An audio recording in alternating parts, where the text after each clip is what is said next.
እንደምን አደራችሁ? እንዴት ሰነበታችሁ? ክብር ለአምላካችን ለእግዚአብሔር ይሁን።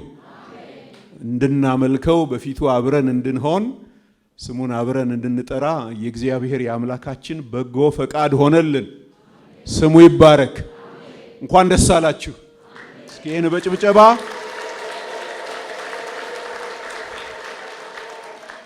ደግሞ ከጥሩ ጸሎት ከሆነ መዝሙር በኋላ ነውና የቆምኩት። ደስ ብሎኛል። እግዚአብሔር ይመስገን።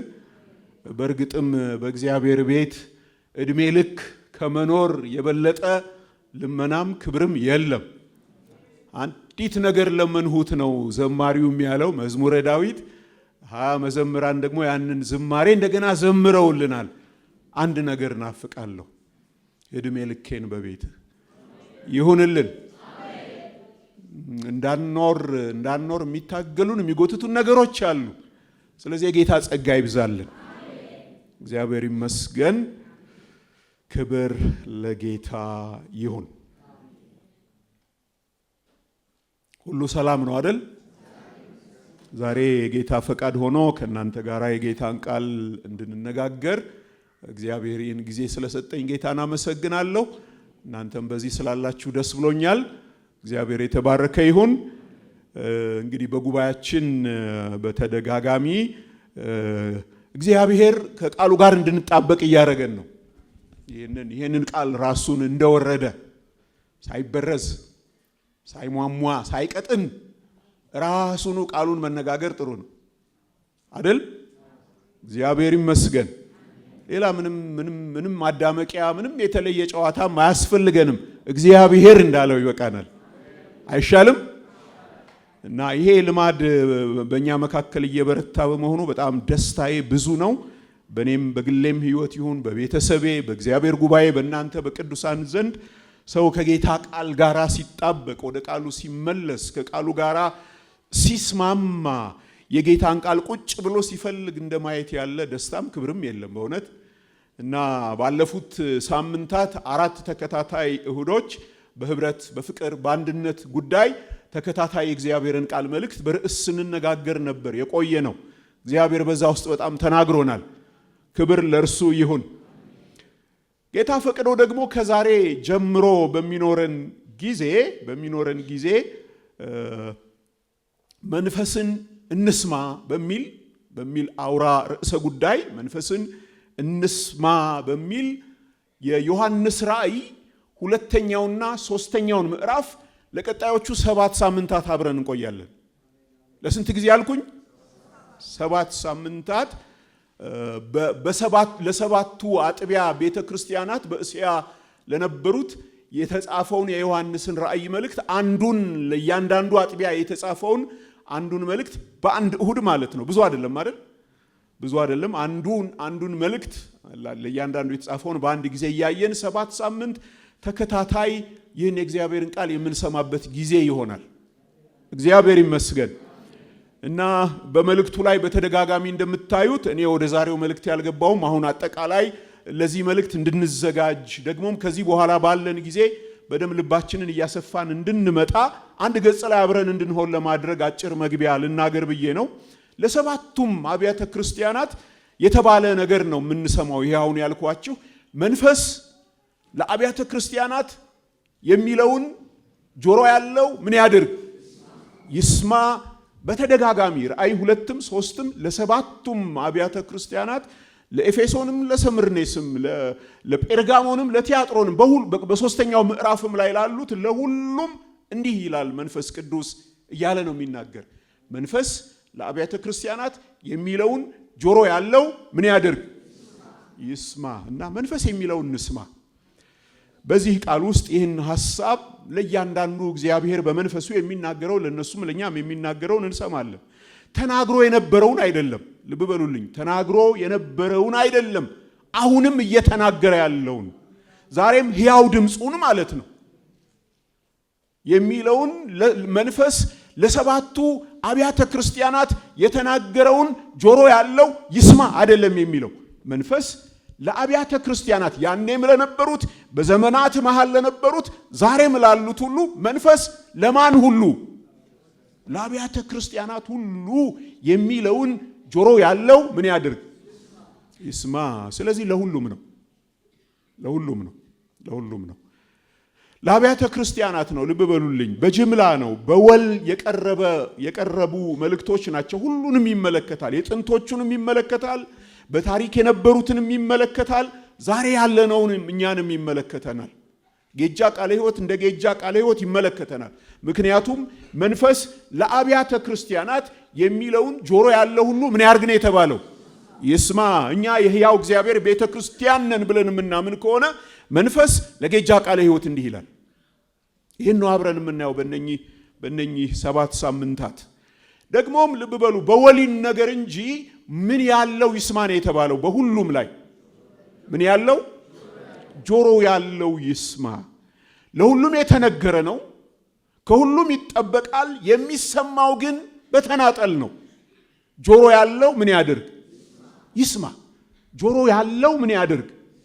አለህ ወይ? ትሰማለህ ወይ? እንግዲያው ይሄ ጉዳይ ማንን ይመለከታል? አንተን ይመለከታል እያልን ነው። ጆሮ ያለው ይስማ። መንፈስ ለአብያተ ክርስቲያናት ሁሉ ነው የሚለው፣ ግን ጆሮ ያለው ይስማ። እንግዲህ ጆሮ ካለን እንስማ።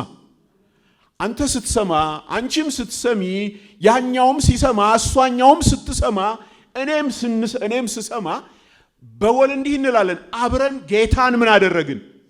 ሰማን እንላለን። ከዛ በተረፈ ጥሪው የተናጠል ነው። ለአብያተ ክርስቲያናት የሚለውን ጆሮ ያለው ምን ያደርግ? ይስማ። ስለዚህ እግዚአብሔር በእነኚህ 7 ሳምንታት ለአብያተ ክርስቲያናት የሚለውን ጆሮ ያለው ምን ያደርግ እያለን ነው? ይስማ እያለን ከጌታ ጋር ጌታ ያለውን የሰማን አብረን እንቆያለን። እግዚአብሔር ይመስገን። 7ቱ አጥቢያ ቤተ ክርስቲያናት ታሪካዊ ናቸው። በጣም ታሪካዊ ናቸው። ማለት በዛን ጊዜ ዮሐንስ በራእዩ ላይ በግልጥ እንደሚያስቀምጥ በሮም አከላለል በሮም አውራጃ እስያ በምትባለው ለነበሩ 7 አጥቢያዎች የተጻፈ መልእክት ነውና ታሪካዊ መልእክት ነው። በዚያን ጊዜ በኤፌሶን የነበረችው ወይም በሎዶቅያ የነበረችው ቤተ ክርስቲያን ዮሐንስ ይህንን መልእክት ከጌታ በተቀበለበትና በተናገረበት ጊዜ ምን ይመስሉ ነበር? ምን ተባሉ ስንል ስለነሱ ይነግረናል። ስለዚህ መልእክቱ ታሪካዊ ነው። ደግሞ መልእክቱ አይነታዊ ነው። ያም ማለት ምን ማለት ነው? በእስያ ብቻ አይደለም፣ በሌሎች ቦታ የነበሩ አጥቢያዎችን፣ በእስያ ውስጥም የነበሩ ሌሎች አጥቢያዎችም በገላትያም ይሁን በፍርግያም ይሁን ወይም ደግሞ በቀሬናም ይሁን ቤትም ይሁን በዘመኑ በዚያን ጊዜ በነበረው የሮም አከላለል ውስጥ የነበሩ አብያተ ክርስቲያናት ሁሉ አንዳቸውን ይመስላሉ።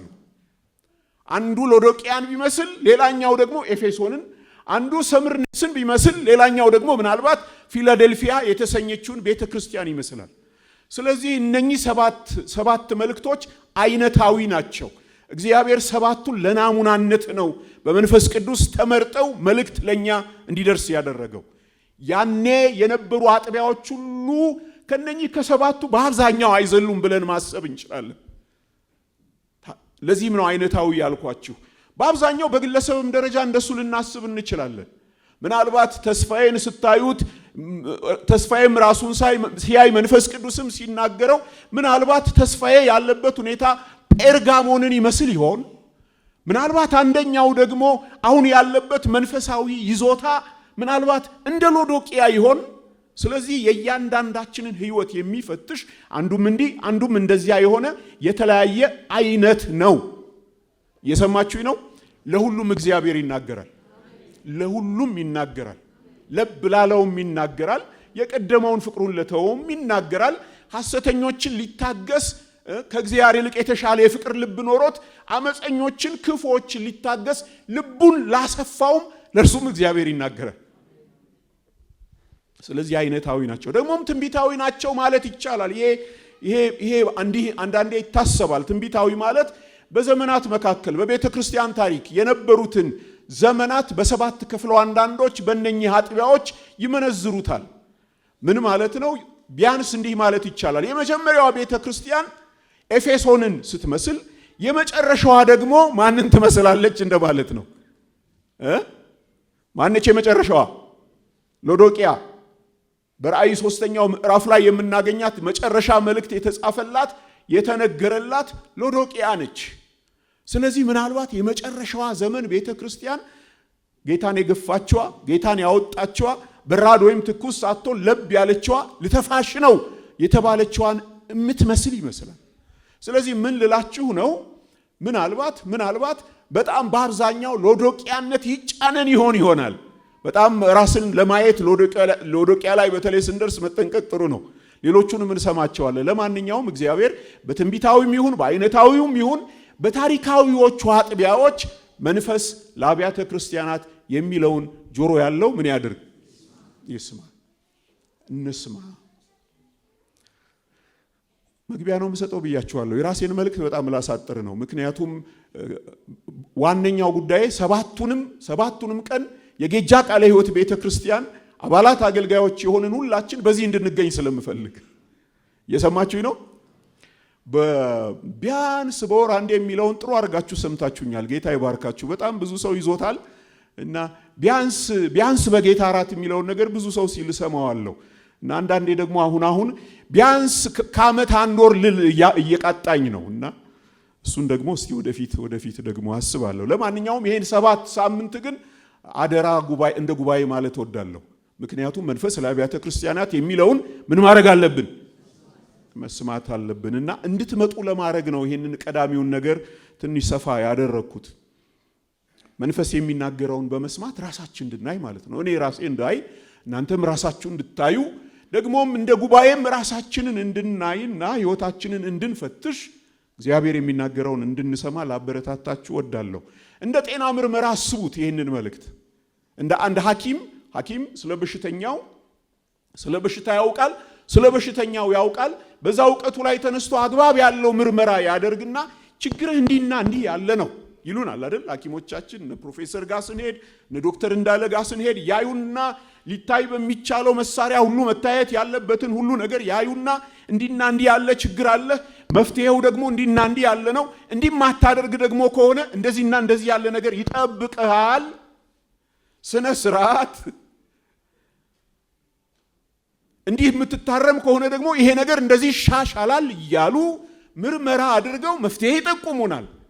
ሐኪሙ ጌታ እንዲህ እያለን ነው በራእይ 2ኛውና 3ኛው ምዕራፍ ላይ እየመረመረ እያሳየ ይኸውልህ ያለኸው እዚህ ጋር ነው ያለው፣ ህይወትህ እንደዚህ ይመስላል፣ መንፈሳዊ አቋምህ አሁን ያለኸው እዚህ ጋር ነው፣ ስለዚህ ይሄና ያ ደግሞ ሊታረም ሊስተካከል ይገባል የሚል ጥሩ አዋቂ ሐኪም ነው እሱ። ይመርምረን። አሜን። ስለዚህ በእነኚህ በሰባቱ አብያተ ክርስቲያናት መንፈስ የሚለውን በመስማት ምን ልንሆን ነው ማለት ነው? ልንመረመር ነው። ወይም እንደ ጥሩ የሥራ አፈጻጸም መዛኝ አስቡት ጌታን።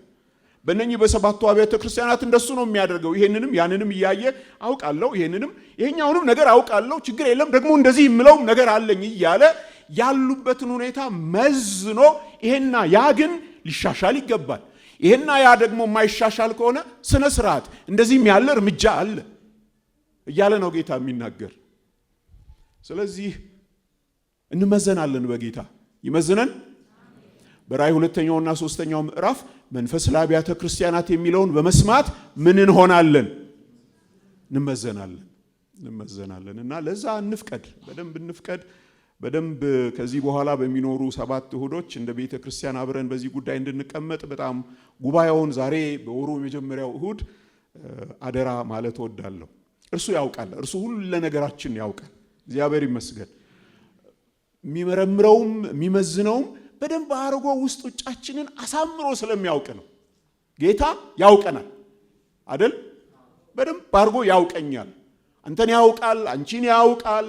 አንዳንዴ ለሰው እናስመስል ይሆናል፣ ጠመን ቅን ለመምሰል እንታገል ይሆናል። ሰዎች አይደለን። አንዳንዴ አመፀኞች ሆነን በጣም ትሁታን ልንመስልም እንችል ይሆናል በሰው ዘንድ። ጌታ ግን ያውቃል። ለእያንዳንዱ የሚላቸውን ስታዩ በሁለተኛው ምዕራፍ ቁጥር 2 ቁጥር 9 ቁጥር 11 ሶስተኛው ምዕራፍም ላይ ስትገቡ እንዲህ ያለ ነው የሚናገራቸው። ስራህን ምን አደርጋለሁ? አውቃለሁ። ምንም የምንደባበቀው ነገር የለም። ማን እንደሆንክ ምን አደርጋለሁ? አውቃለሁ። የት ጋር እንዳለህ፣ ስሜት ምን እንደሆነ፣ ድካም ምን እንደሆነ፣ ችግር ምን እንደሆነ፣ ደግሞም ያለህ ጥሩ ነገር ምን እንደሆነ እኔ አውቃለሁ። እሱ ብቻ አይደለም፣ መከራህና ድህነትህንም ምን አደርጋለሁ? አውቃለሁ። ስለዚህ ጌታ ሲያየን እኛንም የሚናገረን ምን ስለሚያረገን ነው? ስለሚያውቀን ነው። እስቲ ያውቀኛል እንበል። እስቲ ያውቀናል እንበል። ስለዚህ ስለሚያውቀን እውነቱን ይንገረን። እኛም እውነቱን እንጋፈጥና ተመርምረን ነገራችን ይቅናል። ያውቃል። የሚሞግታቸው ስለሚያውቅ ነው። የሚሞግተን ምን ስለሚያደርግ ነው? ስለሚያውቅ ነው። በእያንዳንዱ መልእክት የሚያውቀውን ነገር ነው ጌታ የሚናገር። ይረዳናል። እግዚአብሔር ይመስገን። ስለዚህ እንግዲህ በሰባቱ ሳምንት ሰባቱን እያንዳንዱን አጥቢያ እያየን ራሳችንን ብንመጣ ደግሞ የተሻለ ጥሩ ነው። በየጊዜው የሚያገለግሉትንም አገልጋዮች እናግዛቸዋለን። እኛም የበለጠ በጸሎትም እየቆየን የምንመጣበት ከሆነ መታነጻችን እንደ ጉባኤም ይጨምራል። እግዚአብሔር ይመስገን።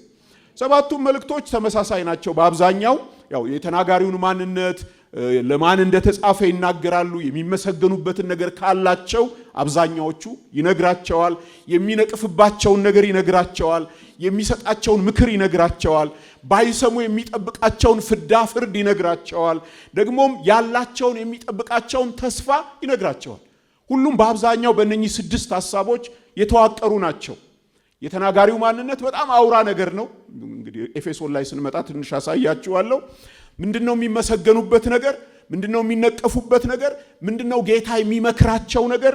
ምንድነው ባይሰሙ የሚጠብቃቸው ነገር? ደግሞ ምንስ አይነት ተስፋ ነው ያላቸው? ስለዚህ ሰባቱም መልእክቶች ላይ ሰባቱም አብያተ ክርስቲያናት ላይ የሚቀርበው እነኚህን ጭብጦች የያዘ ነው። እናንተም ይሄንኑ ዳሳችሁ ብትመጡ መልእክቱን አብረን እናገኛለን። እግዚአብሔር ይመስገን። እንግዲህ እንዲህ የጌታን ቃል እያጠናን አብረን እንራመዳለን። እንዳልኳችሁ አንዳንዴ ያው እንዲህ በሰል ያለ የእግዚአብሔር ቃል በጉባኤ በወጉ መቅረቡን ያው እንደ ጉባኤ ብጥቅጥቅ ያለ ነገር ከዚያም የተበጫጨቀ ትናንሽ ነገር በወጉ ዝግጅት ያልተደረገበት ነገር በጉባኤዎቻችን መስማት በጣም ከመለመዱ የተነሳ እንዲህ መልክ ያለው በአግባብ የደረጀ ወጥነት ያለው ነገር በቀላል አንዳንዴ ለአንዳንዱ ሰው ከልማዱ አኳያ መቀበል ሲቸግረው አንዳንዴ ያው እናያለን እናውቃለን። ግን ቅድም እንዳልኳችሁ ጌታ ቃሉን እንደሰጠ እንደወረደ ቃሉን መስማታችን ይሻለናል። አሜን። ስለዚህ በዚህ ልማድ በደንብ እንበርታ፣ እንትጋ። ጌታም ይረዳናል፣ ይባርከናል። አጭር ጸሎት እናደርጋለን። ክብር ላንተ ይሁን። እንደ ጉባኤ ዛሬ እግዚአብሔር ሆይ ጌጃ ቃለ ሕይወት ቤተክርስቲያን በዚህ የእሁድ አምልኮ ፕሮግራማችን መንፈስ ለአብያተ ክርስቲያናት የሚናገረውን የሚለውን እርሱን እንሰማለን። በእነኚህ እግዚአብሔር ሆይ በጥንት በእስያ በነበሩ 7 አጥቢያዎች ተንተርሰህ በዘመናት መካከል ለቅዱሳን የተናገርከውን ጭብጥ ከዛሬ ጀምሮ አብረን እኔና ወገኖቼ ስንጫወት ስንመካከር ቃልህን ስናይ መታነጽ ይሁንልን። እኔን እርዳ። በዚህ መድረክ የሚቆሙ ሌሎች ወንድሞችን እርዳ። እግዚአብሔር አምላክ ጉባኤህን አንተ እርዳ። ስራን አብጀን። የምታውቀን ጌታ ደግሞም የምታግዝበት ጸጋ አለ። የምታውቀንና የምትነቅፍ ጌታ ደግሞም የምትመልስበት አቅም አለ። የምትሰራበት ጉልበት አለ። አንተን ታምነን ነው በፊትህ የምንቀመጥ። ትረዳናለህ ብለን ታምነን አንተን እናያለን ብለን ተስፋ አድርገን ልባችን በአንተ ላይ ጥለን አንተን ልንሰማ እንቀመጣለን። እርዳን፣ አግዘን እንጸልያለን። አምላክ እግዚአብሔር ሆይ ይህንን ማለዳ አንተ ባርክ። ከዚህ በኋላ ያሉ ቀኖቻችን በአንተ ይባረኩ። የምናድግባቸው በሕይወታችን ለውጥ የምናይባቸው መንፈስ ቅዱስ እኛን የሚታገልበት የሚጥልበት የሚረታበት ጊዜ ይሁንልን። እርዳን፣ አግኘን። በኢየሱስ በጌታችን ስም አሜን።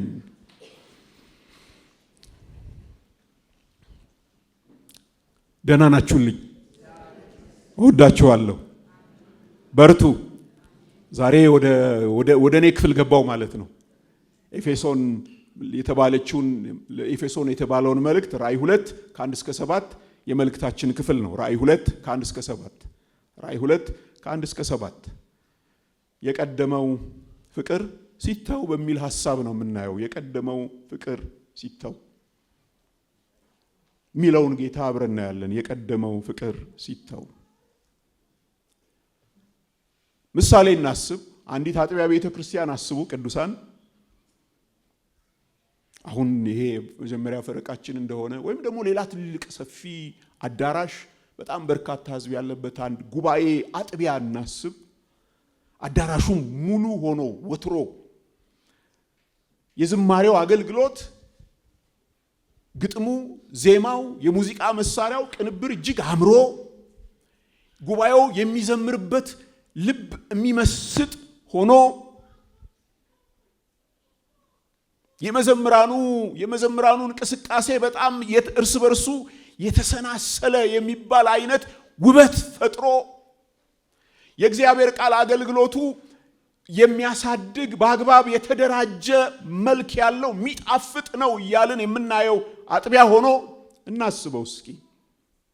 አደረጃጀታቸው የሚያሰራ፣ የፋይናንስ አያያዝ ስርዓታቸው፣ ታማኝነታቸውና ንጽህናቸው ሲያስደምመን፣ ሐሰተኛ ትምህርት የማይገባበት ጠንካራ እምነትን የመከላከል በእንግሊዘኛ አፖሎጀቲክስ የሚባለው ስራ በወጉ የሚሰራበት ንጹህ ትምህርት፣ ኩልል ያለ ትምህርት ያለበት፣ የተሳሳተ ትምህርት የማይገባበት፣ ሐሰተኞች በግልጥ የሚለዩበት አሰራር አገልግሎት በአግባብ የተደራጀበት ቤተክርስቲያን አስቡ። እንደሱ ያለ ቤተክርስቲያን ብናይ እግዚአብሔርን እናመሰግናለን አይደል? እናመሰግናለን እንዴ! ደስ ይላል እንጂ ቅዱሳን ጤነኛ ኑሮ የእግዚአብሔር ጉባኤ ሲኖር እንደማየት ምን ደስታ አለ። የእግዚአብሔር ሕዝብ እግዚአብሔርን የሚያከብርበት መንገድ በጣም የሚያምር ሲሆን ደስ የሚል፣ ከዛ በላይ ምን ደስ የሚል ነገር አለ እንደ ክርስቲያን። ምናልባት ያው ከመገረም አልፈን እንደው ክፉ አይንካችሁ ልንላቸውም እንችላለን፣ በስስት ልናቸው እንችላለን። እንደሱ ብቻ አይደለም፣ እንደው ቢሆን እዛ ቤተ ክርስቲያን አባል ብንሆንም እንመኝ ይሆናል አይደል? ጥሩ ነገር የሚጠላል እንዴ? የለም አይደል? ያው አንዳንዴ ሌላ ቦታ አይተን ለራሳችን እንደምንመኝ እንደምንል ማለት ነው። እዚህ ጋር እንደዚህ ሆኖ እዛ ጋር እንደዚህ ሆኖ እኛስ ጋር ለምን እንደዚህ እንላለን? ሰዎች ነን። እና በደንብ ኃይለኛ ምኞት የሚፈጥር አይነት ጥሩ ገጽታ ያላቸው ቤተ ክርስቲያን ብናይ ያው የምስጋና ርዕስ ነው። ደስ ይላል። እግዚአብሔር ይመስገን። እኛ እንግዲህ እንደዚህ ውጩን አይተን ነው። ጌታ ሲያይ ግን መጽሐፍ እንደሚናገር ውጭን ብቻ አይደለም ጌታ ሲያይ ውስጥን ጭምር ያያል፣ ልብን ጭምር ያያል አይደል? ውስጥን ጭምር ያያል። ሚዛኑ የእርሱ ከኔና ከናንተ ይለያል። እኛ እንደምናይ እርሱ ምን አያረግም? አያይም። በግልጥ ቃል ተጽፏል በእግዚአብሔር ቃል ውስጥ ሰው እንደሚያይ እግዚአብሔር ምን አያረግም ተብሎ አያይም ተብሎ ተጽፏል። ስለዚህ እግዚአብሔር ሲያይ በራሱ አይን ነው የሚያየው። ሰው እንደሚያይ አይደለም የሚያየው። እግዚአብሔር ውስጥን ጠልቆ ልብ ገብቶ የሚያይ አይን አለው። ልብንና ኩላሊትን ምን ያደርጋል? ይመረምራል ተብሎ የተጻፈለት ጌታ ነውና ኤፌሶንንም ጌታ ውስጧን ገብቶ አይቶ ነው የሚሞግታት። ኤፌሶንን ቤተ ክርስቲያን እንዴት ነች ያለችው? ምን ትመስላለች? አሁን እንዳልኳቸው የሚገርመው ኤፌሶን በውጫዊ ገጽታዋ ስትታይ የምታጓጓ ልብ የምትሰርቅ አጥቢያ ነች። ይገርማል እናንተ። ሰው የሚመኛት አይነት እኛ የምንመኛት ቢሆንልን የምንላት አይነት አጥቢያ ነች። ጌታ ግን ከውጫዊው ነገር አልፎ ልብን ፈትሾና መርምሮ እንዲህ ይላቸዋል። አብረን አንብበው። በኤፌሶን ወዳለው ቤተ ክርስቲያን መልአክ እንዲህ ብለህ ጻፍ። መልእክተኛ ማለት ነው መልአክ። ሰማያዊውን መንፈሳዊውን ፍጥረት ብቻ አይደለም፣ የሰውን መልእክተኛ አለ። ስለዚህ በኤፌሶን ወዳለው የቤተ ክርስቲያን መሪ አገልጋይ እንደማለት ነው። እንዲህ ብለህ ጻፍ። በቀኝ እጁ 7ቱን ከዋክብት የያዘው በሰባቱም የወርቅ መቅረዞች መካከል የሚሄደው እንዲህ ይላል፣ ስራህን እና ድካምህን ትዕግስትህንም አውቃለሁ። ክፉዎችንም ልትታገስ እንዳትችል እንዲሁም ሳይሆኑ ሐዋርያት ነን የሚሉትን መርምረህ ሐሰተኞች ሆነው እንዳገኘሃቸው አሁንም በሉልኝ አውቃለሁ። ታግሰህማል። ስለ ስሜም ብለን ጸንተህ ምን አልሆንክም? አልደከምህም። ዳሩ ግን የምነቅፍብህ ነገር አለኝ። የቀደመውን ፍቅርህን ትተሃልና እንግዲህ ከወዴት እንደወደቀህ አስብ፣ ንስሐም ግባ፣ የቀደመውንም ስራህን አድርግ። አለዚያ አመጣብሃለሁ፣ ንስሐም ባትገባ መቅረዝህን ከስፍራው ወስዳለሁ። ነገር ግን ያለ እኔ የምጠላውን የኒቆላውያን ሥራ ጠልተሃልና መንፈስ ለአብያተ ክርስቲያናት የሚለውን ጆሮ ያለው ይስማ። ድል ለነሳው በእግዚአብሔር ገነት ካለው ከሕይወት ዛፍ እንዲበላ እሰጠዋለሁ ይላል። ወደ ኤፌሶን ቤተ ክርስቲያን የተጻፈው መልእክት ጥሩ ጥሩ የሚያስመሰግኑ ስራዎች፣ አገልግሎቶች ቢኖሩሽም በልጅነት በቀደመው የጌታ ፍቅር ካልተደረጉ የትኛውም ጥሩ የሚመስል ስራ አገልግሎት ያስነቅፋል፣ ማንነትን ያሳጣል። በጊዜ ማሰብና መመለስ የተውትንም ፍቅር እንደገና መፈለግ ግድ ነው። እንዲያ ካልሆነ ቅጣቱ የከፋ ነው። ቢሆንም ግን ተስፋ አለህና ጌታ በጊዜ ተመለስና በድል ኑር ነው የሚላቸው። ቁጥር 1 ላይ እንደምታዩ የተጻፈው መልእክቱ ወደ ኤፌሶን ነው። በኤፌሶን ወዳለው መልአክ እንዲህ ብለህ ጻፍ ነው የተባለው። ኤፌሶን በጳውሎስ የወንጌል አገልግሎት ወደ ጌታ የመጡ ሰዎች ያሉባት የተተከለች አጥቢያ ነች። በጳውሎስ የወንጌል አገልግሎት በሐዋርያት ሥራ 18 19 ላይ እስከ 20ኛው ምዕራፍ ድረስ ኤፌሶንን ታገኛላችሁ። ጳውሎስ በዛ ረጅም ጊዜ በአገልግሎት ቆይቷል። ወደ 3 ዓመት ባልተለመደ መልኩ ወይ በወራት ምናልባት ቢገፋ አንዳንዶች ጋር 1 ዓመት ነው። ኤፌሶን ግን 3 ዓመት ቆይቶ ያገለገላት አጥቢያ ነች የኤፌሶን ቤተ ክርስቲያን። ስለዚህ ከጳውሎስ ጋር ብዙ ቆይተዋልና ፍቅራቸው ጤነኛ ይመስላል። ከጅማሬው የነበራቸው ልብ ወንጌል በሚያስገርም ሁኔታ የተሰበከላቸው ሰዎች ነበሩ። የወንጌል አገልግሎት ማዕከል ሆና ነበር ኤፌሶን።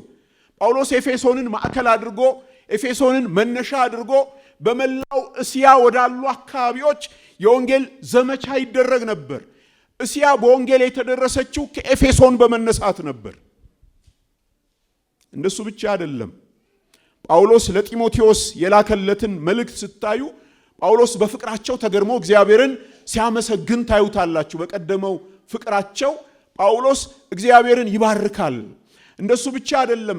ደግሞም ይሄን ፍቅር የበለጠ ጥልቀቱ፣ ስፋቱ፣ ከፍታው ምን ያህል መሆኑን ለመታወቅ የሚያልፈውን የክርስቶስን ፍቅር የእግዚአብሔርን ፍቅር ለማወቅ ትበረቱም ዘንድ እያለ 3ኛው ምዕራፍ የኤፌሶን መልእክት ማለት ነው በሐዋርያው በጳውሎስ መልእክት ላይ ጽፎላቸው ነበር ጳውሎስ።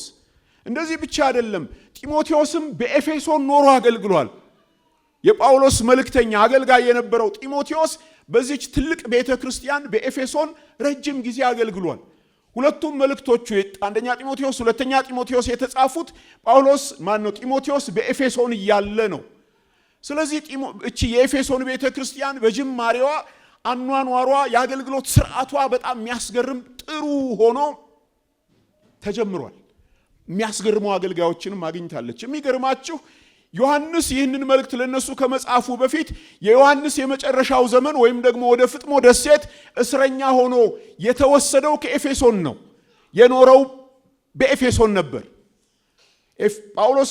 ዮሐንስን ደግሞ ስታውቁት ከሐዋርያት መካከል የፍቅር ሐዋርያ በመባል ይታወቃል። ምንም እንኳን ቀድሞ ባህሪው የነጎድጓድ ልጅ የተሰኘ እሳት ይውረድ የሚል እሳት የሚጠራ ምን አይነት መንፈስን እንደሆነለት የማያውቅ ፈራጅ ሰው ቢሆንም ጌታ ከነካው ከለወጠው በኋላ በወንጌሉ በመልእክቱ ቋንቋው ወሬው እንደወደደን እርስ በርሳችን ምን እናድርግ እንዋደድ የሚል ሰው ረጅም ጊዜ የኖረባት አጥቢያ ነች። ስለዚህ የኤፌሶን ቤተ ክርስቲያን በጣም በፍቅሯ ቀድማ ብዙ ኤክስፒሪየንስ ያላት ልምድ ያላት ቤተ ክርስቲያን ሆና ቆይታለች። ለዚች ቤተ ክርስቲያን ነው መልእክቱ። ለዚች ቤተ ክርስቲያን ነው እግዚአብሔር እየተናገረ ያለው። ከኛ ሁኔታ ጋር እንግዲህ እናዛምድና ራሳችን እናስብ። ትላንት እንዴት ነበርን? እንዴት ነበር ወንጌል የተሰበከልን? ህይወታችን ምን ይመስል ነበር? እነማን በጎናችን ሆነው ጠቅመውን አንጸውን ነበር? ከነማን እግር ስር ተቀምጠን የነማን ጸሎት ደግፎን ነበር? ብዙዎቻችን የምንዘክራቸው ሰዎች አሉን፣ እግዚአብሔር ይመስገን። ግን ዛሬ እንዴት ነን ነው ጥያቄው። ተናጋሪው በደንብ ቅርብ ነው፣ ለነዚህ ሰዎች ቅርብ ነው፣ ለአብያተ ክርስቲያናት ቅርብ ነው። እንዲህ ነው የሚላቸው ሰባቱን ከዋክብት በእጆቹ የያዘው አንደኛው ምዕራፍ ቁጥር 19 እና 20 ላይ ትርጉማቸውን ታያላችሁ። ሰባቱን ከዋክብት በእጆቹ የያዘው በሰባቱም መቅረዞች መካከል የሚመላለሰው ይላል ለቤተ ክርስቲያን ቅርብ ነው፣ መሪዎቹም በእጄ ናቸው እያለ ነው ጌታ። አንደኛው ምዕራፍ ቁጥር 19 እና ቁጥር 20 ላይ ስታዩ ሰባቱ ከዋክብት የሰባቱ አብያተ ክርስቲያናት መላእክት ወይም መሪዎች አገልጋዮች ናቸው። ሰባቱ መቅረዞች ደግሞ በእስያ ያሉት ሰባቱ አብያተ ክርስቲያናት ናቸው። ስለዚህ እንዲህ እያለ ነው ጌታ ያለሁት መካከላችሁ ነው፣ አውቃችኋለሁ። እረ እንደሱ ብቻ አይደለም፣ አገላብጬ ማየት እችላለሁ። የት ነው ያላችሁት? እጄ ላይ። በፍቅር ማኖርም ካስፈለገ መጣልም የሚችል የማን እጅ ላይ? የኔ እጅ ላይ ነው ያሉት። እኔ ነኝ የምናገረው፣ እማውቅ ደግሞም ባለስልጣን እያለ ነው ጌታ። ሰባቱ ከዋክብት በእጆቹ ያሉት በሰባቱ የወርቅ መቅረዞች መካከል የሚሄደው እንዲህ ይላል። ተናጋሪውን ሆን ብሎ ነው እንዲህ የሳለው ዮሐንስ ጌታ። ለእያንዳንዳቸው አጥቢያዎችን በሚጻፈው መልእክት ላይ ስለ ተናጋሪው ማንነት የሚናገረው ነገር ከአጥቢያዎቹ ሁኔታ ጋር ይዛመዳል። የሚቀጥለው ጊዜ ደግሞ ሌላውን እናያለን። ለማንኛውም ተናጋሪው ባለስልጣን ነው፣ የሚያውቅ ባለስልጣን ነው። ክብር ለእርሱ ይሁን። እስኪ ታውቀኛለህ እንደግማለን። በእጅህ ነኝ እስኪ እንበለው። በተለይ መሪዎች በእጅህ ነኝ እስኪ እንበለው። አዎ በእጁ ነን፣ ያውቀናል። ከቁጥር 2 እስከ ቁጥር 3 እና ቁጥር 6 ላይ ደግሞ ስታዩ ይሄ ጌታ ከማወቁ በመነሳት የሚመሰገኑበትን ነገር ይዘረዝርላቸዋል። ሲገርም ጌታ መንቀፍ ብቻ አይደለም፣ ማመስገንም ያውቃል። ደግ ነው። ሃሌሉያ። እስኪ አስተያየት ስጡኝ ብንባል እንደምታውቁ በተለይ በእኛ ባህል በአብዛኛው ኔጌቲቭ ነገር በጣም ፎከስድ ስለሆንን አብረውን ስላሉ ሰዎች ምናልባት በጣም አቅርበን የትዳር ጓደኛም ጭምር ወዳጅም ጭምር አብረውን የሚያገለግሉ ጭምር አገልጋዮችን ጭምር ጎረቤት ጭምር የሥራ ባልንጀራ ጭምር ስለ ሰዎች ስናስብ የሚታሰበን በብዙ ኔጌቲቭ ነው። እሱ ትንሽ እንደዚህና እንደዚህ እሷ እኮ ይሄና ይሄ ነገሯ ምንላቸው ነገሮች አሉ። ጌታ ግን እውነተኛ ነው፣ ያውቃል በደንብ። ስለሚያውቅም እንዲህ ይላል፣ ስራህን፣ ድካምህን፣ ትዕግስትህንም ምን አደርጋለሁ? አንተ እኮ ትሰራለህ፣ ሰራተኛ ነህ። ኤፌሶን ጋር ስራ አለ። ደግሞ ስራ ብቻ አይደለም፣ ከልባቸው መድከም አለ። መድከም ብቻ አይደለም፣ ፈተና ቢኖርም እንኳን ደግሞ ምኖች ናቸው? ታጋሽ። ይህንን ሁሉ አውቃለሁ። ይኸው ምሳሌ ልስጥ ካስፈለገ፣ ክፉዎችን ልትታገስ እንዳትችል የተበላሸ አኗኗር የተበላሸ የህይወት ስርዓት ውስጥ ገብተው ነገራቸው ጥምም ብለው እንዲኖሩ በሕያው እግዚአብሔር ቤተ ክርስቲያን ውስጥ ዝም አትሉም። አግባብ ያለው እርምት ትወስዳላችሁ። ፍቅር ነው ብላችሁ ዝም ብላችሁ አትታገሱም። መታረም ያለበትን ታርማለ። ክፎችን ምን አታደርጉም? አትታገሱም። ደስ ሲል ጌታ ያውቃል። አንዳንዶቹ የሚላቸው ነገሮች አሁን ብዙ የሚፈለጉ የሚወደዱ አይደሉም። ዝም ብለን እንቀፍ ነው፣ ዝም እንቻለው ነው። ጌታ ጋር እንደሱ ያለ ነገር የለም። ክፎችን ልትታገስ እንዳትችል አውቃለሁ፣ በደንብ አውቃለሁ። እነኚህ ጥሩ ነገሮች የሚመሰገኑ ነገሮች አሉ። ደስ ብሎኛል እያለ ነው ጌታ። እፎይ። እንዲህ ብቻ አይደለም፣ ሐዋርያት ነን የሚሉትን መርምረህ ሐሰተኞች ሆነው እንዳገኘሃቸው አውቃለሁ። በቃ ሐዋርያ ነው ስላለ ዝም ብዬ ለዋጣው አይባልም። ኤፌሶን ጋር ሐዋርያ ተብሏል፣ ነቢይ ተብሏል እና ምን ይጠበስ? ህይወቱ ምን ይመስላል? ኑሮ ምን ይመስላል? አገልግሎቱ ምን ይመስላል? መሰጠቱ ምን ይመስላል? አኳኋኑ ምን ይመስላል? በዚህና በዚያ ጉዳይ እንዴት ነው ያለው ብለህ ምን ታረጋለህ? ትመረምራለህ። በጣም ደስ የሚል ነገር ነው። ሐሰተኞች ሆነው እንዳገኘሃቸው አውቃለሁ። ኤፌሶን በእናንተ የትምህርት ጥራት፣ በእናንተ የአገልግሎት ጥራት፣ በእናንተ ትዕግስት፣ በእናንተ ድካም፣ በእናንተ ሩጫ ስራ ደስ ብሎኛል፣ ተገርሜያለሁ። ይሄ እንዳላችሁ እኔ አውቃለሁ ይላል። ክብር ለእርሱ። አውቃለሁ በደንብ። እንደዚህ ብቻ አይደለም፣ ይጨምራል። አንተ ታግሰሃል፣ በደንብ ነው የታገስከው። በደንብ ልባችሁ ጽኑ ነው። ስለ ስሜም ብለህ ምን አድርገህ ጸንተህ ቆመሃል። ስለ ስሜ ብለህ ጸንተህ አልደከምክም፣ በፍጹም አላወላወልክም፣ በፍጹም እንዲሁ ልፍስፍስ አላልክም የኤፌሶን ወንድሞች ቅዱሳን፣ የኤፌሶን አገልጋዮች በደንብ ነው ጸንታችሁ በጌታ የቆማችሁት እያለ ጌታ እየባረከ ነው። እግዚአብሔር ይመስገን። ጌታ ያውቃል። ጌጃ እንደ ጌጃ ያለችበትን ገጽታ፣ ተስፋዬ እንደ ተስፋዬነቱ ያለበትን ነገር እግዚአብሔር በደንብ አድርጎ አሳምሮ ያውቃል። ስለዚህም ጌታ እያመሰገናቸው ነው። በጣም ደስ የሚል ምስጋና። ቁጥር 6 ላይ ሄዱ። ከነቀፋው በኋላ ቁጥር 5 ነቀፋው ጋር ይመጣል። ግን እሱን እንዝለልና ቁጥር 6ም ላይ የምነቅፍብህ ነገር ቢኖረኝና ብነቅፍም እንኳን ዳሩ ግን ያለ ደግሞ ሌላም ነገር ልጨምርልህ እያለ ነው። እኔ የምጠላውን የኒቆላውያን ስራ ምን አድርገሃል? ጠልተሃል። ተስማምተናል። እኔ የምጠላውን አንተም ምን ታደርጋለህ? ትጠላለህ። እንዴት ደስ የሚል ነገር ነው ጌታ የሚጠላውን መጥላት። ኒቆላውያን የሚለውን መረዳት በጣም ትንሽ ከበድ የሚል ይመስላል። ግን በአብዛኛው ያለው መረዳት በህዝብ ላይ መሰልጠን የሚፈልጉ ጉልበተኞች፣ ገዥነትን የሚያራምዱ፣ ዛሬ ዶሚኒየን ቴዎሎጂ የሚባል አመለካከት በዓለማችን ክርስቲያኖች ዘንድ እየነፈሰ ነው። የኢትዮጵያ አማኞችንም እየወረረ ነው ያለው። ክርስቲያኖች፣ ቤተ ክርስቲያን በዓለም ላይ መንፈሳዊ አይደለም ፖለቲካዊ ጫና፣ ኢኮኖሚያዊ ጫና፣ ባህላዊ ጫና መፍጠር አለባቸው፣ ገዥነትን መለማመድ አለባቸው አማኞች የሚል ዶሚኒየን ቴዎሎጂ ምናምን የሚባል ነገር ዘንድሮ እየፈሰሰ ነው። አገልጋይነት እየቀረ ነው። ሹመኝነት፣ ባለስልጣንነት፣ ገዥነት፣ አለቃነት፣ ብርቱነት እንደሱ እየሰፈነ ነው ያለው። እኔ የምጠላውን የኒቆላውያንን ስራ፣ ትህትናን ያጣውን፣ ለሰዎች አሳቢነት መኖርን ያጣውን አስተሳሰብ እኔ እንደምጠላው አንተ ምን አርገኸዋል? ጠልተኸዋል። ይህ አለ። ተስማምተናል። በዚህ ደስ ብሎኛል ይላል ጌታ። እግዚአብሔር በምን ይደሰታል? ባንተ ወንድም አለ። እግዚአብሔር ባንቺ በምን ይደሰታል? በኤፌሶን ሰዎች በእንደዚህ ተደስቷል። እኛ ጋር በምን እየተደሰተ ነው ያለው? ከጌታ ጋር ለመኖር ያለን ትጋት ምን ይመስላል? በቅዱሳን ጉባኤ ለመገኘት ያለን መሰጠት ምን ይመስላል? የእግዚአብሔርን ቃል ገልጦ በጌታ ፊት ለመቀመጥ ያለን መሰጠት ምን ይመስላል? ጌታን ለማገልገል በተለያዩ አገልግሎት ክፍሎች አደራ ለመቀበል ለመስራት ያለን መሰጠት ምን ይመስላል? የኤፌሶንን ሰዎች የሚያውቅ ጌታ ይሄን ነገር አውቃለሁ እሰይ ይላል። እግዚአብሔር ይመስገን። ደግም አይደል እርሱ? እውነተኛ እኮ ነው ጌታ። እንደ ጌታ ያለ ማን አለ? ቁንጥጥ እያደረገ ከዛ ደግሞ ቅፍ አድርጎ የሚያባብል ማለት ነው። እንኳን ደስ አላችሁ፣ እንዲህ ያለ አባት እንዲህ ያለ ጌታ አላችሁ። ምነው አንተ ምነቅፍብህ ነገር አለኝ ስነ ስርዓት ይልና፣ ግን እኮ ደግሞ አለ አንተ የኔ ምርጥ የኔ አንበሳ፣ እኔ የምጠላውን ደግሞ የኒቆላውያን ስራ ምን ታደርጋለህ? ትጠላለህ። ችግር የለም አይዞህ በርታ። ግን ነገር አለ መታረም ያለበት ነገር። ጥሩ አባት እኮ ነው አይደል?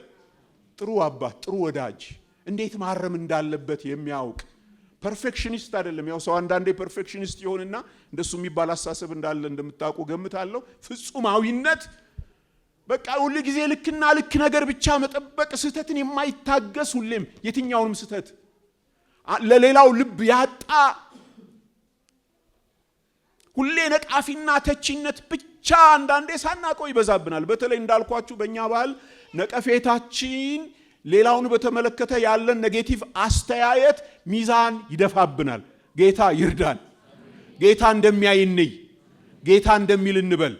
ያመሰግናል። ስለዚህ ጌታ ይባርካችሁ እንበል።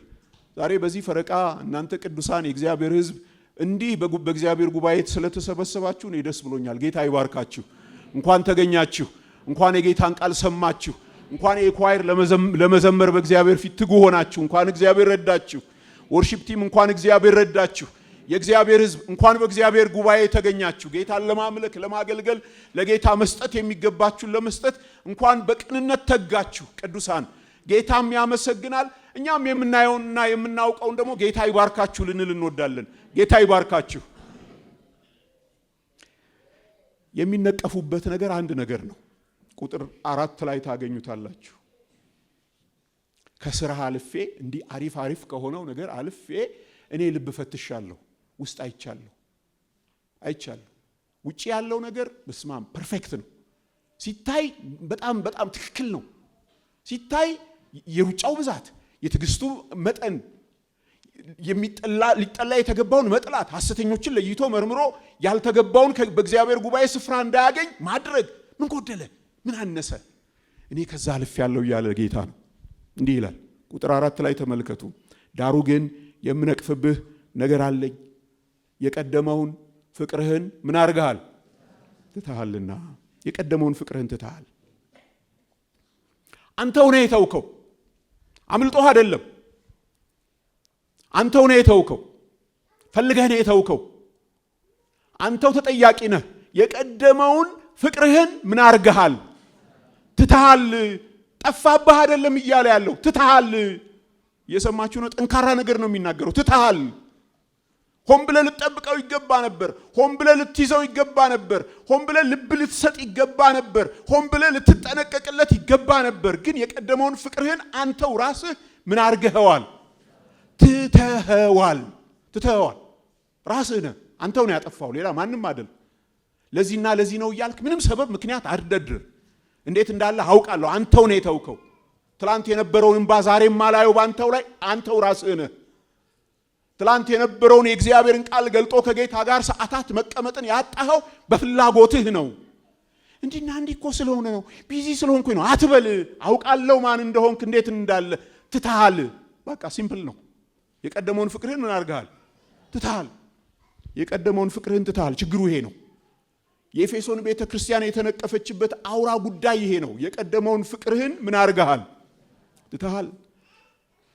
በነ ሐዋርያው ዮሐንስ የተለማመዳችሁት ያንን ፍቅር ትታችሁታል። ከጌታ ጋር የነበረው ፍቅር ቀዝቅዟል። ልብ ሲታይ ውስጥ ሲፈተሽ ከውጫዊው ያማረ አፈጻጸም በላይ ልባችሁን ስመረምር ውስጣችሁን ስፈትሽ እናንተ የኤፌሶን ቅዱሳን፣ አንተ የኤፌሶን አገልጋይ፣ አንተ የኤፌሶን ባሪያ ይኸው እንዲህ ይልሃለሁ፣ የቀደመውን ፍቅርህን ምን አድርገሃል? ትተሃል። ከጌታ ጋር የነበረ ፍቅር፣ ለቅዱሳን የነበረ ፍቅር፣ ደግሞም ለወንጌል ሥራ የነበረ ፍቅር፣ በእነኚህ በሶስቱም አቅጣጫ አስቡት። ጌታ ጌታ የሚል ልብ፣ ጌታ ሲታሰብ እንባ የሚያመጣ ልብ፣ ተንበርክኮ ጸልዮ የማይጠግብ ልብ፣ የጌታን ስም ጠርቶ ፈገግታ የሚበዛለት ልብ ነበር። በእግዚአብሔር ጉባኤ መካከል መገኘት ብርቅ ነበር፣ ቁም ነገር ነበር፣ ውስጥ የሚጓጓለት ነገር ነበር። ሲቻል ይሆናል፣ ሳይቻል አይሆንም የምትለው አልነበረም። መጽሐፍ ቅዱስ መግለጥና ከጌታ ጋር መቀመጥ፣ የጌታን ቃል መስማት ናፍቆህ የምታረገው ነበር። ዛሬ ግን ያ ናፍቆት ጠፍቷል። ሲቻል ይሆናል፣ ሳይቻል አይሆንም ሆነሃል። የቀደመውን ፍቅርህን ምን አድርገሃል? ትተሃል። የቀደመውን ፍቅርህን ቅዱሳንን ድሮ በፍቅር ነበር የምታይ። ወንድሞች ለአንተ ቁም ነገር ነበሩ፣ እህቶች ለአንተ ቁም ነገር ነበሩ። በስስት ታያቸው ነበር። ዛሬ በስስት አታያቸውም። ያው ሰው እንደምታውቁ ሰውን ሲወድ በምክንያት ነው የሚወደው። በአብዛኛው እንደ ጌታ ያለ ምክንያት እንዲሁ አይወድም። ግን ከጌታ ተማርኩ የሚል ያለ ምክንያት ለመውደድ ራሱን ይሰጣል። ስንወድ ያው በቢጤያችንን ነው የምንወድ፣ ወይ በትምህርት የመሰለንን፣ ወይ በኑሮ የመሰለንን፣ ወይ በአስተሳሰብ የመሰለንን፣ እንደው አንዳንዴ የፖለቲካ አተያዩንም አይተን የሚደግፍ ልንደግፍ፣ የሚቃወም ልንቃወም፣ አንዳንዴ እሱም መስፈርት ይሆናል ከቅዱሳን መሃል ማለት ነው። ለእግዚአብሔር ሰው ግን ዘሩ አይታየው። ለክርስቲያን የሰው ዘሩ አይታየው፣ ቀለሙ አይታየው፣ ጾታው አይታየው፣ የትምህርት ደረጃው አይታየው፣ የኑሮ መጠኑ አይታየው። በጌታ ነው፣ በጌታ ነች። በስማም ልብ ይሳሳል። እንደሱ ያለ ፍቅር ነበር በኤፌሶን። ዛሬ ግን ያን የቀደመውን ፍቅር ምን አድርገሃል? ትተሃል። ግድ የለሽ ነህ። ሲደክሙ ድካማቸው አያምህም። ሲቸገሩ ችግራቸው አይቆጠቁጥህም። ሲያዝኑ ሐዘናቸው አይሰማህም፣ አይረብሽህም። ስታያቸው ደስታ የለህም። ጥሩ አይደለህም። ህይወትህ ከቅዱሳን ጋር ጤነኛ አይደለም። የቀደመውን ፍቅርህን ምን አድርገሃል? ትተሃል። ለወንጌል የነበረው ልብ፣ ኤፌሶን እኮ የወንጌል ሥራ ማዕከል ነች ብያችኋለሁ። ለእስያ አገልግሎት መስፋፋት ምክንያት የሆነች ቤተ ክርስቲያን ነች። ግን በሂደት ይሄ አቅም እየጠፋ በቃ እዛው ተረጋግተው እዛው ይሟሟቃሉ። ይህን ያየ ጌታ ለአገልግሎት፣ ለእግዚአብሔር ሥራ፣ ለወንጌል ጉዳይ ቅጥል የነበረው ልብ ትተኸዋል ነው የሚል። ስለዚህ የቀደመውን ፍቅርህን ምን አድርገሃል ነው የሚላቸው? ትተሃል። እንዲህ አስቡ እስኪ፣ አንድ ሰርቶ ገንዘብ የሚያመጣ ንብረት የሚያፈራ ቤተሰቡን ማቅረብ የሚገባው ነገር ለቤተሰቡን እያቀረበ በአግባብ የሚያስተዳድር ባል ግን ለሚስቱ የትላንቱን መንሰፍሰፍ ያጣ፣ ድምጿ የማይናፍቀው፣ ከሷ ጋር ጨዋታ የማያጓጓው ግን ስራውን የሚሰራ ኑሮውን የሚሸፍን ለቤተሰቡ ብሎ ንብረት አፈራው የሚል ይሄን ያን የሚጨምር ግን የትላንት ስስት የጠፋበት ባል አስቡ።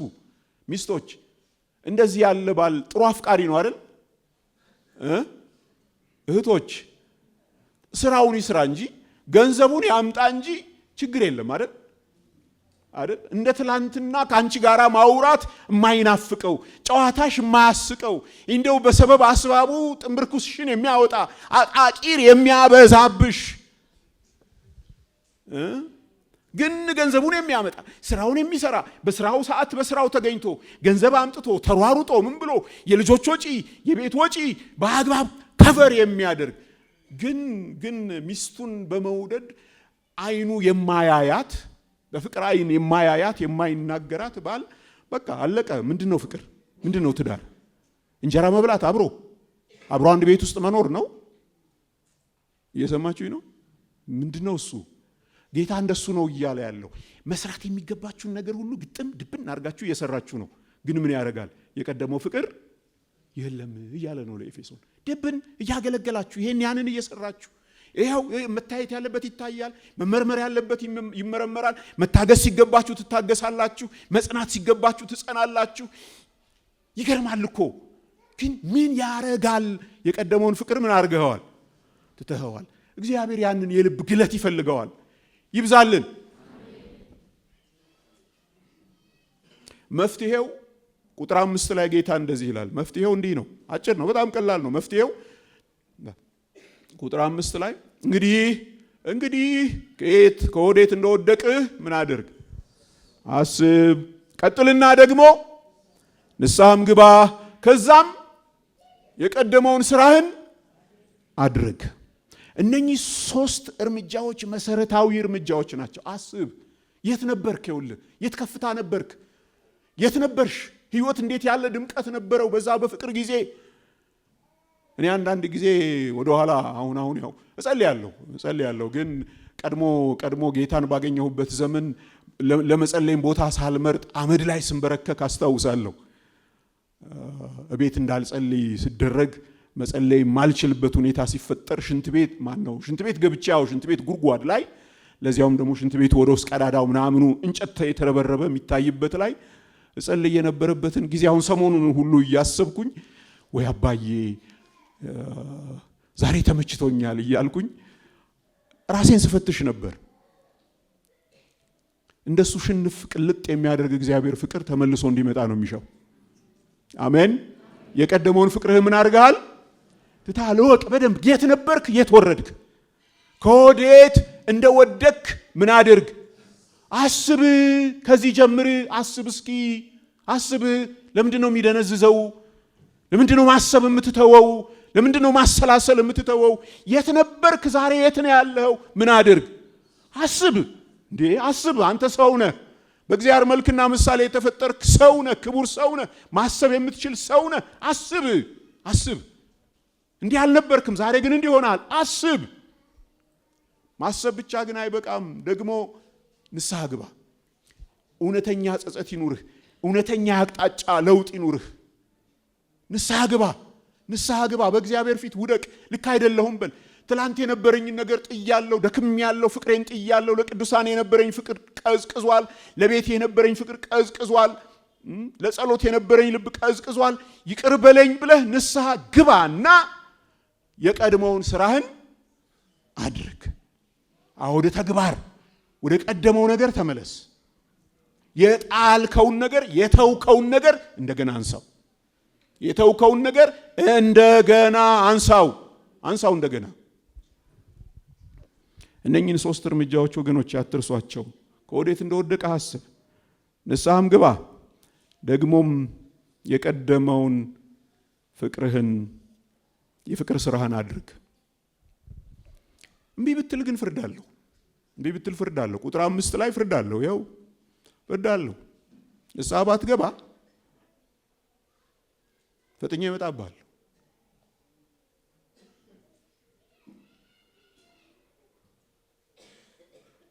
እመጣብሃለሁ። የመጨረሻውን ምጽአት አይደለም የሚለው፣ ዛሬ አሁን እመጣብሃለሁ። እመጣልሃለሁ አይደለም፣ ምን አረግብሃለሁ? እመጣብሃለሁ። በግርማ አንደኛው ምዕራፍ ላይ በታየው አስፈሪነት ሊቆጣ ሊቀጣ እመጣብሃለሁ። ተደላልለህ በተቀመጥክበት እመጣብሃለሁ። ይሄ ፍቅርህን ትተህ ቸል ብለህ በኖርክበት ባለህበት እመጣብሃለሁ። እመጣብሃለሁ። ደግሞም መቅረዝህን ከስፍራው እወስዳለሁ። ይገርማል። ፍርዱ በጣም መራራ ነው። እመጣብሃለሁ ለፍርድ ዛሬ አሁን። ደግሞ መቅረዝህን እንዲህ ያለ ነው ያለው ባጭር ቃል። መቅረዚቱ ቤተ ክርስቲያኒቱ ነች።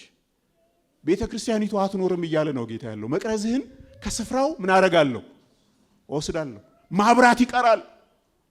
ኤፌሶን የሚያምር ስራ እየተሰራ አስገራሚ ፐርፎርማንስ እየታየ ይሄም ያም እየተደረገ ግን ያንን ልብ ካጣሁት ምኔ ነው? አትኖሩም እያለ ነው። አትኖሩም። ይገርማል እናንተ። ጌታ እኮ እንደ ደግነቱ መጠን ደግሞ ጨካኝም ነው አይደል? መቅረዝህን ከስፍራው ወስዳለሁ። የሚገርማችሁ በታሪክ ሂደት ኤፌሶን እነኚህ ሌሎችም ሰባቱ አብያተ ክርስቲያናት የነበሩበት ቦታ ዛሬ አንድም የቤተ ክርስቲያን ቅሬታ የለም። አንዲትም አማኝ የለም በዛ አካባቢ። በዛሬዋ ቱርክ በምትባለው ሀገሪቱ ከ99% ያክል ህዝቧ ምን እንደሆነ ታውቃላችሁ በእምነቱ። በዛ ሀገር ውስጥ ነው ያለችው ዛሬ የጥንቷ ኤፌሶን። ያቺ ሚስዮናዊት ቤተ ክርስቲያን የለችም፣ መታሰቢያም የላትም። መቅረዝህን ከስፍራው ምን አረጋለሁ? ንስሐ ግባ። ወዴት እንደወደቀ አስብ፣ ንስሐ ግባ፣ የቀደመውን ስራ አድርግ። እምቢ የምትል ከሆነ ግን እኔ ምን ተዳይ ካንተ ጋር ምን አዳረቀኝ? መቅረዝህን ከስፍራው ወስዳለሁ። ወገኖቼ ንስሐ ጥሩ ነው። አሜን። ይብዛልን፣ ንስሐ ይብዛልን። ግን ተስፋ አለ፣ ደግሞ ተስፋ አለ። ያለህን ተስፋ 7 ላይ ምንም እንኳን እንዲህ ኮስተር ያለ ነገር ጌታ ቢናገርም እንደ ዳነ ሰው መንፈስ ለአብያተ ክርስቲያናት የሚለውን ጆሮ ያለው ይስማ። ድል ለነሳው በእግዚአብሔር ገነት ካለው ከሕይወት ዛፍ እንዲበላ ምን አረገዋለሁ? እሰጠዋለሁ። የድል ሕይወት ኑር፣ በእምነት ተራመድ። ዓለምን የሚያሸንፈው እምነታችን ነው ተብሎ እንደተጻፈ ጥሪው ለሁሉም ነው። ጆሮ ያለው ሁሉ ይስማ። ድል ለነሳው እኔ እንዲህ ያለ ተስፋ አለ። በእግዚአብሔር ገነት ካለው ከሕይወት ዛፍ ፍሬ እንዲበላ እሰጠዋለሁ። በመጀመሪያው አዳም ከእግዚአብሔር ገነት ወጥተናል። ከሕይወት ዛፍ ፍሬ መብላት ሳንችል ቀርተናል። መልካምና ክፉን የምታስታውቅ ደግሞም የሕይወት ዛፍ ነበረ በኤደን ገነት ቀድሞም የነበረው ዘፍጥረት 3 ላይ እንደምናይ እንዳይበላ እግዚአብሔር አስወጣው። ግን ክብር ለኢየሱስ፣ ከኢየሱስ የተነሳ ያን የሕይወት ፍሬ በላን። ዛሬ ሕይወት አለን። ነገም ደግሞ ይህንን የሕይወት ፍሬ በአዲሲቱ ኢየሩሳሌም፣ በአዲስ ሰማይ፣ በአዲስ ምድር፣ በአዲስ አገር፣ በአዲስ ኑሮ ይህንን ፍሬ እየተመገብን ለዘላለም ከእርሱ ጋር በክብር በዘላለም ፍስሐ እንኖራለን። እግዚአብሔር ይመስገን። እንዲህ ያለ የከበረ ተስፋ አለ። ድል የነሳው እንዲህ ያለ የሚያስገርም ተስፋ አለው። ይሄን ተስፋ ካለ ደግሞ ካንተ የምጠብቀው በድል መመላለስ ነው። ካንተ የምጠብቀው በጉልበት መመላለስ ነው። በእምነት ጽናት መመላለስ ነው። ዓለምን በማሸነፍ መመላለስ ነው። የቀደመውን ፍቅር አንስቶ አሸናፊ ሆኖ መኖር ነው። እንዲህ ከሆነ ብድራት አለ ይላል ጌታ። መንፈስ ለአብያተ ክርስቲያናት የሚለውን ጆሮ ያለው ይስማ። ጥሩ የሚያስመሰግኑ ስራዎች፣ አገልግሎቶች ቢኖሩሽም በልጅነት በቀደመው የጌታ ፍቅር ካልተደረጉ የትኛቸውም ስራዎች ያስነቅፋሉ። ደግሞም ማንነትን በኤፌሶን ላይ እንደምናይ ያሳጣሉና በጊዜ ማሰብ፣ በጊዜ መመለስ፣ ደግሞም የተዉትን ፍቅር መፈለግ ዛሬ ላይ አሁን ላይ ግድ ይሆንብናል። ካልሆነ ክፋቱ ቅጣቱ የከፋ ነው። ግን ቢሆንም ቅዱሳን ተስፋ አለንና በጊዜ እንመለስና በድል እንኑር። እንዲህ ነው የሚለው ለኤፌሶን በተናገረው ለኔና ለናንተ መንፈስ ለኛ የሚለው የቀደመውን ፍቅርህን አትጣል፣ የቀደመውን ፍቅርህን አትተው፣ የቀደመውን ፍቅርህን እንደገና አንሳው። መንፈስ እንዲህ ነው የሚለው የቀደመውን ፍቅርህን አትተው። ምን እናድርግ ወገኖች? ሁልጊዜ ፍቅሩ ሁሌ በልባችን ትኩስ መሆኑን እንመርምር። ትኩስ ነው ወይ የጌታ ፍቅር? ትኩስ ነው ወይ? ዛሬም ውስጣችን ጌታ ጌታ የሚል ስናስበው ደስ ደስ የሚል ስንጠራው ቃሉን ስንገልጥ ፍልቅልቅ የሚያረገን ነገር ጌታ ጌታ የሚያሰኘን ፍቅር ውስጣችን አለ ወይ? የተሸነፈበት እሱን ሁሌ እንፈትሽ። ጌታ ምክንያቱም ለዚህ ትልቅ ስፍራ ይሰጣል። እንፈትሸው አለ ወይ? ደግሞም አንዳንዴ ትክክለኛ ስራዎች ሲያዋክቡን እንጠንቀቅ። ትክክለኛ ስራዎች የተሳሳቱ እኮ አይደሉም። ትክክለኛ ስራዎች ጤነኛ ስራዎች ሲያዋክቡን ውክቢያ ሲበዛ እንጠንቀቅ። ያለ ፍቅር የሆነ ሩጫ ምናልባት እንደ ኤፌሶን ያለ ሩጫ እንዳይሆንብን እንጠንቀቅ። ልብ በሉ። ትክክለኛ ሩጫ ሲበዛልን መጠንቀቅ ጥሩ ነው። ትክክለኛ ሩጫ ሲበዛ፣ ውክቢያ ሲበዛ፣ ልቡ የሌለበት ተግባር ይበዛል። የፈሪሳዊነት ኑሮ ይበዛል። ውስጥ የሌለበት ግን በውጪ የሚሮጠው ሩጫ ጌታ ደስ አላሰኘኝም ነው የሚለው። ስለዚህ ሩጫ ሲበዛ መፈተሽ ጥሩ ነው። በፍቅር ነው ወይ ጌታ ይሄ ሩጫዬ? መፈተሽ ጥሩ ነው። ከተነቀፍን ደግሞ ጌታ ዛሬ በተናገረን በእግዚአብሔር ቃል አንተን እየተናገረ አንቺን እየተናገረ ከሆነ ሶስቱን እርምጃዎች እንራመድ። ከወዴት እንደወደቀን እናስብ። የት ነበርን? የት ነው ያለነው? ደግሞም ፈጥነን በጣም ፈጥነን ንስሐ እንግባ። የቀደመውንም ስራችን እናድርግ። ሁሌም ተስፋ እንዳለን አንርሳ። ሁሌም ተስፋ አለን። ለኤፌሶን ተስፋ አላት። የቀደመውን ፍቅራቸውን ለጣሉትም ተስፋ ጌታ እየሰጠ ይኸው ዛፍሬ የሚጠብቅ ሰው ነህ፣ በል በጊዜ ተመለስ፣ ንስሐ ግባ፣ የቀደመውን ስራህን አድርግና ድል ይብዛልህ ነው ጌታ የሚለን። መንፈስ ይህን ይለናል ባጭሩ። የቀደመውን ፍቅርህን ወንድም ዓለም አትተው። እህቴ ሆይ የቀደመውን ፍቅርሽን አትተዩ። የጌጃ ቃለ ሕይወት ቤተ ክርስቲያን አገልጋዮች፣ አባቶች፣ እናቶች፣ ወንድሞች፣ የአገልግሎት ባልንጀሮቼ፣ ወንድሞቼ፣ እህቶቼ ሞዳችሁ ጌታ እንዲህ ይለናል፣ የቀደመውን ፍቅራችሁን አትተውት። እንጸልያለን።